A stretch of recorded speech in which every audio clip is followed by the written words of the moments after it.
এই পাথর দেখতে পাচ্ছেন আপনি? কত গোল, কতটা চকচকে। বাচ্চাদের অনেক সময় এটা নিয়ে খেলতে ভালো লাগে, আর কেনই বা লাগবে না। কতটা সুন্দর আর মসৃণ এটা। কিন্তু আপনি কি কখনো ভেবে দেখেছেন এই পাথর আগে কি ছিল?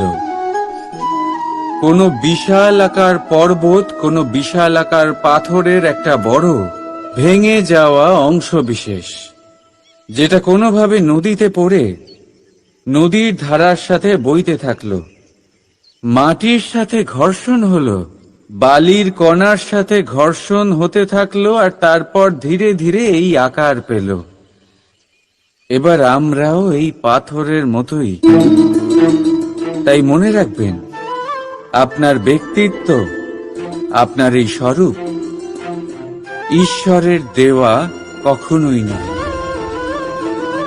হ্যাঁ, প্রকৃতি অবশ্যই আপনাকে জন্ম দিয়েছেন, কিন্তু আপনি নিজে নিজের ব্যক্তিত্বের রচয়িতা। আর আপনি তা রচনা করেন কঠিন পরিস্থিতির মুখোমুখি হয়ে, সংকটের ধারা পার করে। তাই আপনিও এই পাথরের মতো নিরন্তর চেষ্টা করতে থাকুন।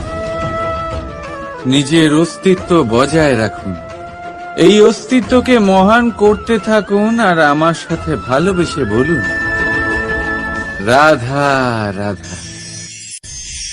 দেখতে গেলে এই সংসার বড়ই সুন্দর,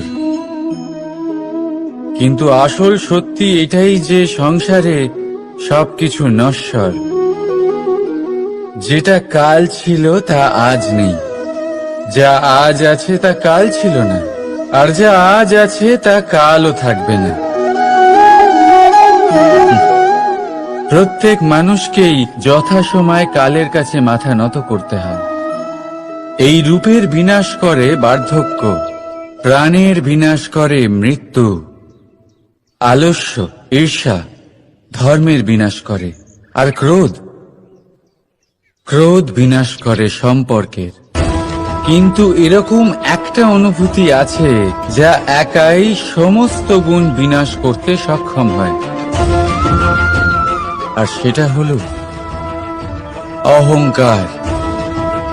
তাই জ্ঞানকে নিজের কাছে আসতে দিন, কিন্তু অহংকারকে কখনোই নয়।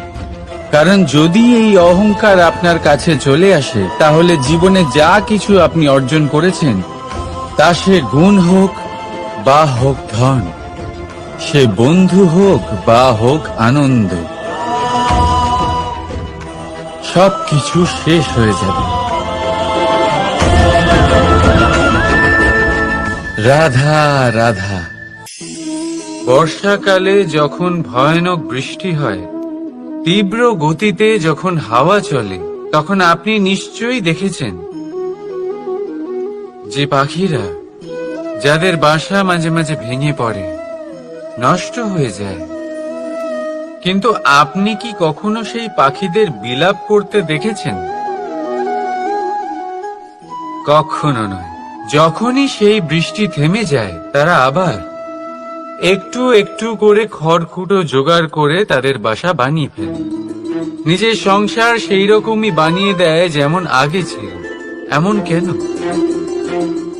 কারণ এই ঝড়ের তাণ্ডবের সাথে সেই পাখিদের কোনো বোঝাপড়া করারই নেই। তারা শুধু সেটাই করতে থাকে যেটা তাদের হাতে আছে, আর এটাই হলো সুখী জীবনের মূল মন্ত্র। যেটা আপনার হাতে নেই, তা নিয়ে বিলাপ করে আপনার কোনো লাভ হবে না। মনোসংযোগ তাতেই করুন যা আপনার হাতে রয়েছে। যা বদলে গেছে তাকে আপনি আবার বদলাতে পারবেন না, কিন্তু যা আপনি বদলাতে পারবেন তাতে মনোসংযোগ করুন। এই জীবনে একটু ধনাত্মক হয়ে উঠুন, দেখবেন সব শুভ হবে। রাধা রাধা।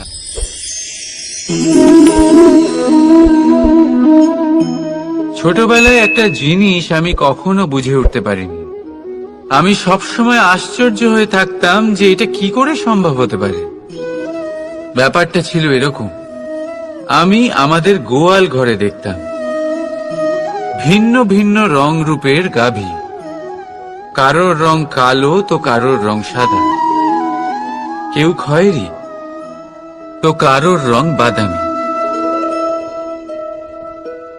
এবার আমি দেখতাম কারোর কারোর শিং বড় তো কারোর এত ছোট যে দেখাই যায় না। কোনো গাভী আকারে ছোট ছিল তো কেউ একটু বড়। কিন্তু যখন সেই সব গাভী দুধ দিত তখন আমি দেখতাম সেই সব দুধ সমান, রং সমান, স্বাদ সমান, গুণও সমান, আর সমান পুষ্টিও। এবার আমি এটা বুঝতে পারতাম না। আমার দৃষ্টিতে তো সমস্ত গাভী আলাদা আলাদা ছিল। আমি ভাবলাম আমি মাকে জিজ্ঞেস করি। মাকে জিজ্ঞেস করলাম। মা আমাকে বললেন, কানাই, রং রূপ পাল্টালেও গাভীদের বাস্তবিকতা তো পাল্টায় না। গাভী তো গাভীই থাকবে। এবার আমি এটা বুঝতে পারি না যে মানুষ এটা আত্মসাৎ কেন করতে পারে না।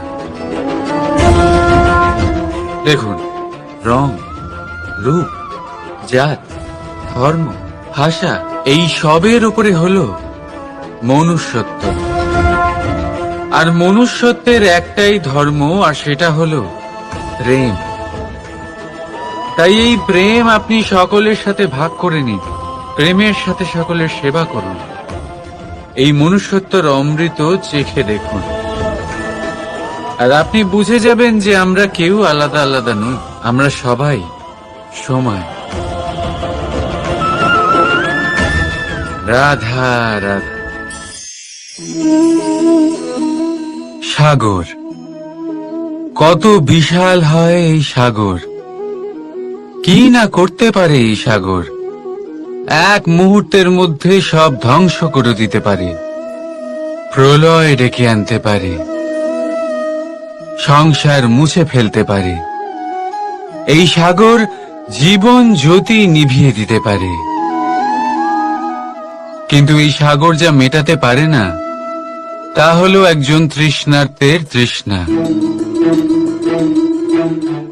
অন্যদিকে এই ঘোড়া, যা এতটাই ছোট যে গোপিনীরা একসঙ্গে অনেকগুলো নিয়ে চলতে পারে, কিন্তু এই ছোট ঘোড়া অনেকের তৃষ্ণা মেটাতে পারে।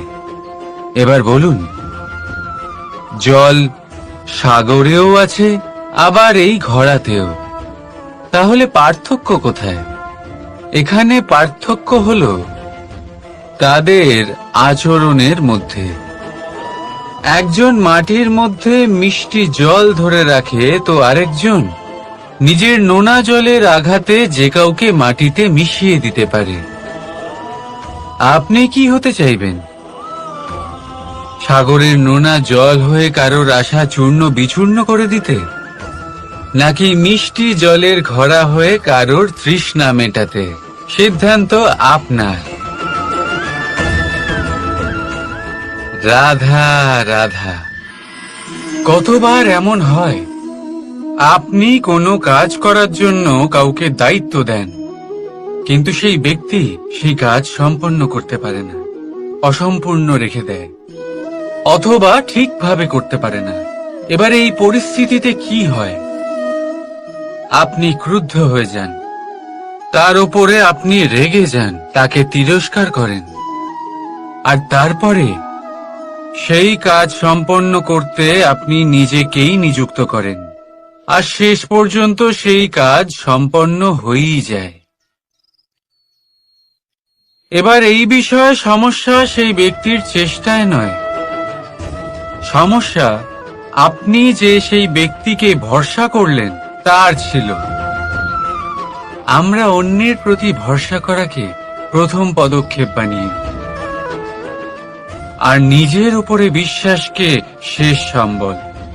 কিন্তু তার বদলে এটাই হওয়া উচিত যে নিজের উপরে ভরসাকে আমরা প্রথম পদক্ষেপ বানাই, তাকে নিজের সহায় মানতে হবে। যদি আপনি এমন করেন তাহলে পরিণাম আরো সুখকর, আরো আনন্দদায়ক হবে।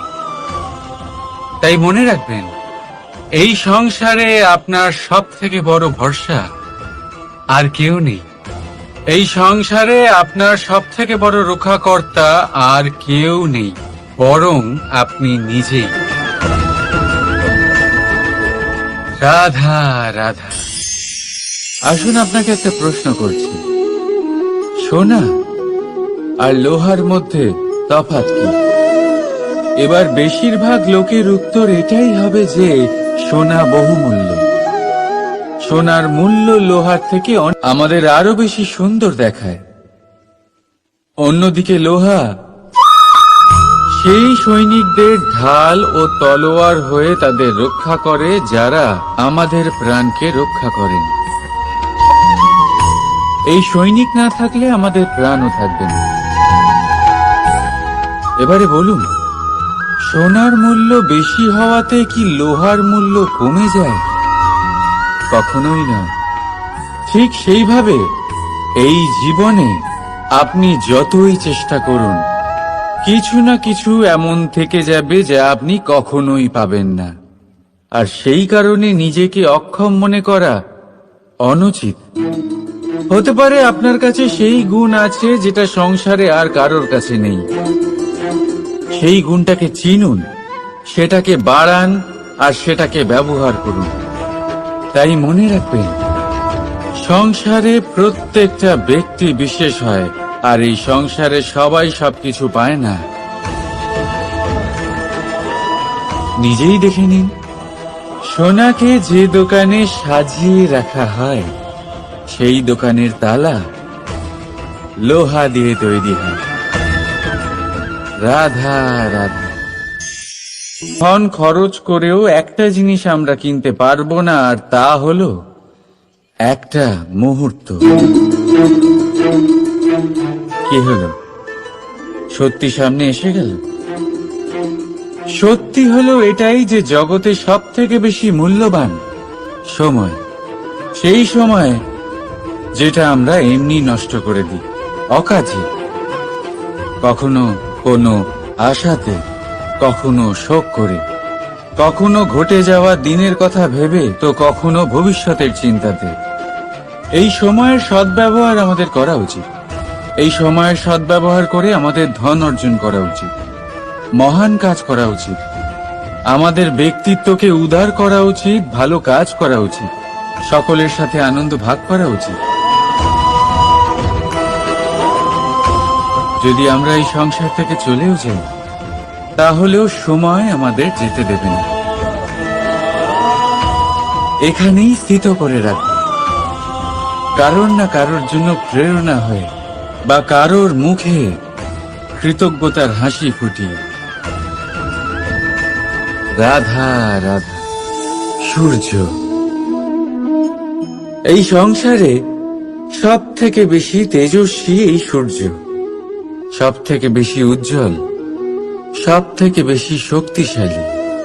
কিন্তু আপনি কি কখনো সূর্যোদয় দেখেছেন? এই শক্তিশালী সূর্য কিভাবে উদয় হয়? লাল রঙের আভার সাথে, সৌম্যতার সাথে, শান্তির সাথে উদয় হয়। কখনো সূর্যাস্ত দেখেছেন? সেই লাল রঙের আভা, সেই সৌম্যতা, সেই একই শান্তি। আর এটাই একজন মহান ব্যক্তিত্বের গুণ। যখন জীবনে উত্থান ঘটে, তখনও অহংকার করেন না, সৌম্যতা বজায় রাখেন। আবার যখন জীবনে ক্ষতি হয়, তখনও সৌম্যতা বজায় রাখেন। যদি আপনিও চান সূর্যের মতো আপনি সম্মান পাবেন, তাহলে সূর্যের মতন হন। যখন জীবনে আনন্দ আসে, কুশল আসে, তখন সীমা লঙ্ঘন করবেন না। যখন জীবনে দুঃখ আসে, কষ্ট আসে, বিনাশের পথে অগ্রসর হবেন না। সৌম্য থাকুন, শান্ত থাকুন, সূর্যের মতো চকচক করতে থাকুন। কারণ সব মুহূর্তের মতোই এটাও একটা মুহূর্ত।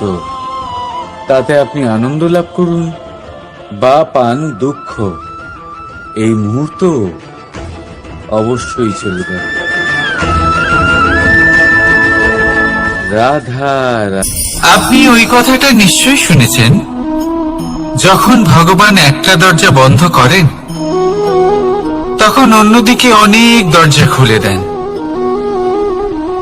এবার এই দরজা, এই সমস্ত পথ আমরা দেখতে পাই না, অনেক সময় আমরা বুঝতে পারি না, হারিয়ে যায় সব। কখনো কখনো মনে হয় যে এই কথাটাই মিথ্যে, কিন্তু আসলে তা তো নয়। তাহলে হারিয়ে যায় কেন? কারণ আমরা সময় নষ্ট করি এই দরজার দিকে তাকিয়ে থেকে। ভাবি এই বুঝি দরজা খুলবে, এবার দরজা খুলবে।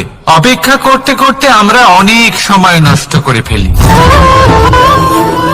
এত সময় নষ্ট করি যে আমরা দেখতে পাই না, খুঁজে পাই না সেই সমস্ত দরজা আর পথ যা আমাদের জন্য খোলা রয়েছে। যদি খুঁজেই না পাই তাহলে তা ব্যবহার করব কি করে? মনে রাখুন, ভগবান সব সময় আমাদের সাথে রয়েছেন, আমাদের সাহায্য করছেন। এই পথ সব সময় আছে, সর্বত্র আছে। দরকার রয়েছে শুধুমাত্র দৃষ্টির, দৃষ্টিভঙ্গি এবং ভাবনার। এই দৃষ্টিকে বিস্তৃত করুন, এই দৃষ্টিভঙ্গিকে ধন্যাত্মক করে তুলুন, আর এই ভাবনা, এর সীমা একটু বাড়িয়ে তুলুন। তারপর দেখবেন সব খুঁজে পাবেন। আসলে কি, এই যে ঈশ্বর, এই যে পরমাত্মা, তা আমাদের সাথে রয়েছে, আমাদের মনের মধ্যে রয়েছে। যিনি তাকে মন থেকে চাইবেন তিনি তাকে মনের মধ্যে অবশ্যই খুঁজে পাবেন। যদি উনি মন থেকে চান পথ খুঁজে পেতে, তাহলে তিনি অবশ্যই পথ খুঁজে পাবেন। তাহলে আসুন আমার সাথে ভালোবেসে বলুন, রাধা রাধা। ধর্ম, আমরা সকলে ধর্মের বিষয়ে কথা বলি, কখনো নিজের ধর্মের বিষয়, আর কখনো অন্যের ধর্মের বিষয়। কখনো আমরা অধর্ম দেখলে সেই বিষয়ে কথা বলি। অনেক রকম আলোচনা হয়, কিন্তু এই ধর্ম আসলে কি, সেটা কি কেউ বোঝে? যদি আমি আপনাকে উত্তর দিই, এই উত্তর সরল। ধর্ম হলো তাই যা মানুষকে অন্য মানুষের সাথে, সমস্ত বিশ্ব সংসারের সাথে আনন্দ সহকারে বাঁচতে শেখায়। সেই জন্য আপনি যদি কখনো কোনো ধর্মীয় স্থানে যান, সেই ধর্মীয় স্থানে গিয়ে আপনার শান্তির অনুভূতি হয়, তাই না? কিন্তু দেখুন, ধর্মের জ্ঞান থাকলেই সেই মানুষ ধর্মের পথে চলতে পারবে এমন কোনো কথা নেই। অনেক সময় সম্পর্কে যখন সংঘর্ষ বেড়ে যায়, তখন ইচ্ছের জন্ম হয়, ক্রোধের জন্ম হয়, অহংকারের জন্ম হয়, আর তারপর বিনাশ হয়ে যায় এই ধর্মের। সেই জন্য দ্বিতীয় সব থেকে গুরুত্বপূর্ণ গুণ যা আমার সারথীর মধ্যে থাকা উচিত, তা হলো ধর্মবীর হওয়া। এবার দেখতে হবে সেটাই যে কে হবে সেই ব্যক্তি যিনি এই স্বয়ম্বরে নিজের ধর্মে অটল থাকবেন।